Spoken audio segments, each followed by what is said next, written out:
മറ്റൊരു റിപ്പോർട്ടിലേക്കാണ്. കൊച്ചിയിൽ പുറംകടലിൽ കപ്പലിലുണ്ടായ തീപിടുത്തത്തിൽ ഒരാൾ മരിച്ചു. ദുഷ്യൻ മധുശങ്ക എന്ന കപ്പൽ ജീവനക്കാരനാണ് മരിച്ചത്. ലിമ്ര എന്ന LPG കൊണ്ടുപോകുന്ന കപ്പലിലാണ് തീപിടുത്തമുണ്ടായത്. സഹിൻ ആന്റണി ചേരുന്നുണ്ട് കൂടുതൽ വിവരങ്ങളുമായി.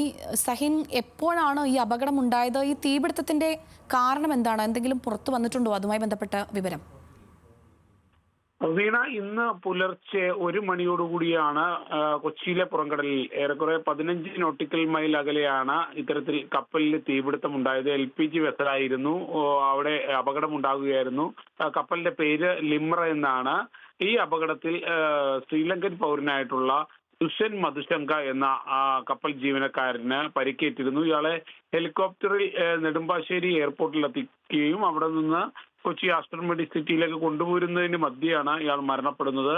ഇയാളുടെ മൃതദേഹം ഇപ്പോൾ ആസ്റ്റർ മെഡിസിറ്റിയിൽ സൂക്ഷിച്ചിരിക്കുകയാണ്. കപ്പലിലെ തീപിടുത്തത്തെ ഏത് സാഹചര്യത്തിലാണ് തീപിടുത്തം ഉണ്ടായത് എന്നുള്ളതിനെ കുറിച്ച് അന്വേഷണവും ആരംഭിച്ചിട്ടുണ്ട്. വീണ, ഇന്ന് പുലർച്ചെയാണ് കൊച്ചിയിൽ പുറംകടലിൽ കപ്പലിലുണ്ടായ തീപിടുത്തത്തിൽ ഒരാൾ മരിച്ചത്. ദുഷ്യൻ മധുശങ്ക എന്ന കപ്പൽ ജീവനക്കാരനായിരുന്നു മരിച്ചത്. ലിമ്ര എന്ന LPG കൊണ്ടുപോകുന്ന കപ്പലിലാണ് ഈ ചിത്രത്തിൽ തീപിടുത്തം ഉണ്ടായത്.